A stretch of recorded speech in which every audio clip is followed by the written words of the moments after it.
مولانا جلال الدین رومی نے ایک مثال دی ہے. حضرت مولا روم رحمت اللہ تعالیٰ علیہ فرماتے ہیں کہ ایک بچہ امیر باپ کا بیٹا تھا تو خراب ہو گیا. وہ غرض لڑکوں کے ساتھ پھرنے لگا، باپ کی دولت ساری ضائع کرنے لگا. والد اس کو سمجھاتا لیکن اس کی سمجھ میں بات نہ آتی. ایک دن گھر کے اندر کنواں تھا. جو امیر لوگ ہوتے تھے وہ گھروں کے اندر کنواں کھدوا لیتے تھے. کیونکہ امیر تھا تو گھر کے اندر کنواں تھا، اس کے قریب اس نے اپنی چارپائی الٹی کر کے بچھا لی. بیٹا شام کو گھر آیا تو کہنے لگا بیٹے کنگال ہو گیا، دیوالیہ نکل گیا، کوئی حال ہی نہیں. میں بڑا پریشان ہوں، شام کی دوائی کے بھی پیسے کوئی نہیں. جا کہیں سے 2 آنے لا، میں نے دوائی لینی ہے. اس نے کہا ابا جی مسئلہ ہی کوئی نہیں. دوست کے دروازے پہ دستک دی. دوست باہر آیا، کٹھے کھاتے رہتے ٹکے بٹیرے. باہر آیا، ہاں جی. اس نے کہا 2 آنے چاہیے. کوئی مسئلہ نہیں، سجن ہے تو اپنا. 2 آنے دے دیے، لا کے ابا جی کو دیے. ابا جی نے دوائی کے لیے لیے تھے، جب ہاتھ پہ آئے تو کنویں میں پھینک دیے، کنویں میں ڈال دیے. چپ کر کے چلا گیا. سویرے پھر ابا جی نے کہا بیٹے 2 آنے چاہیے، شام کو دوائی لینی ہے.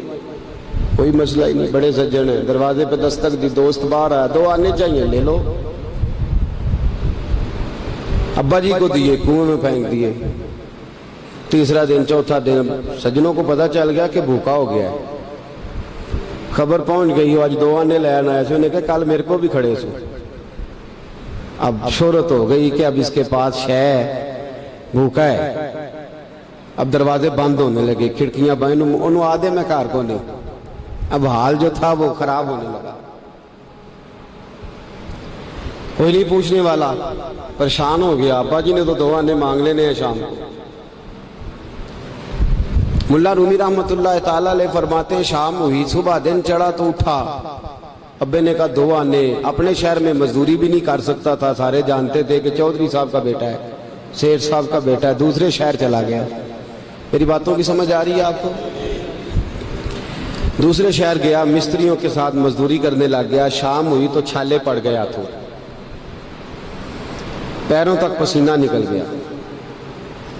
سخت آزمائش کا شکار ہو گیا. 2 آنے کما کے لایا اور وہ آنے ہاتھ پہ رکھے تو اپنا ہاتھ بھی چھوڑتا نہیں ان پیسوں کو.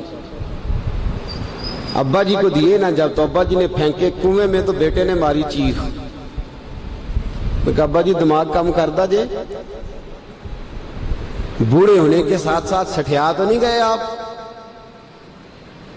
انہوں نے کہا کیا ہوا بیٹے؟ کہا 7 دن ہو گئے ہیں، 2 آنے دیتا ہوں، آپ کنویں میں پھینک دیتے ہیں. انہوں نے کہا پتر میں کو پہلے دن سٹے نے، تو آج کچھ ہی ہے، پرسوں بھی پھینکے، ترسوں بھی پھینکے.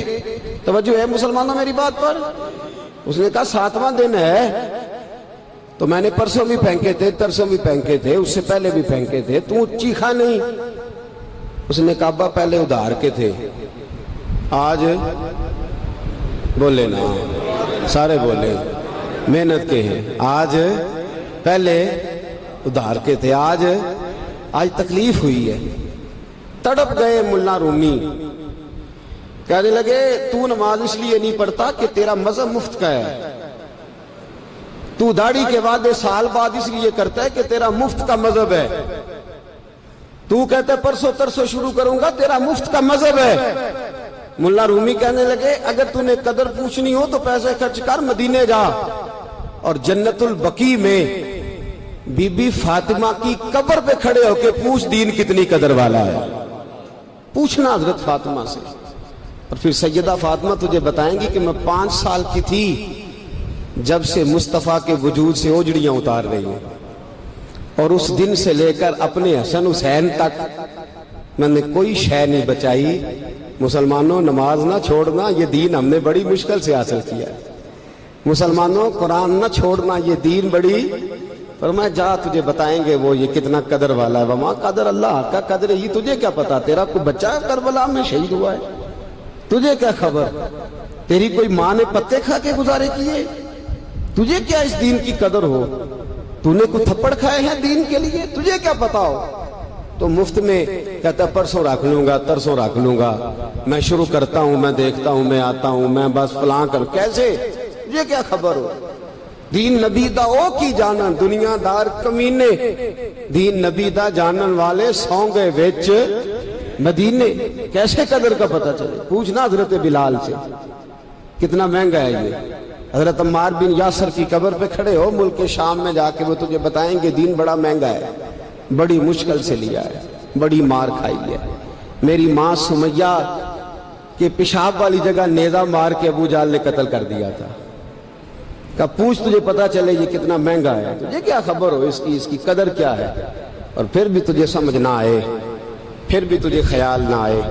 تو مولانا رومی کہتے ہیں کبھی سیدہ ختیجۃ الکبریٰ سے پوچھنا، نبی پاک تجھے اپنا درد نہیں بتائیں گے، ختیجۃ الکبریٰ بتائیں گے کہ ساری رات رسول رحمت جاگ کے کہتے تھے یا اللہ میری جھولی پھیل گئی ہے، میری قوم کو ہدایت کا نور دے دے۔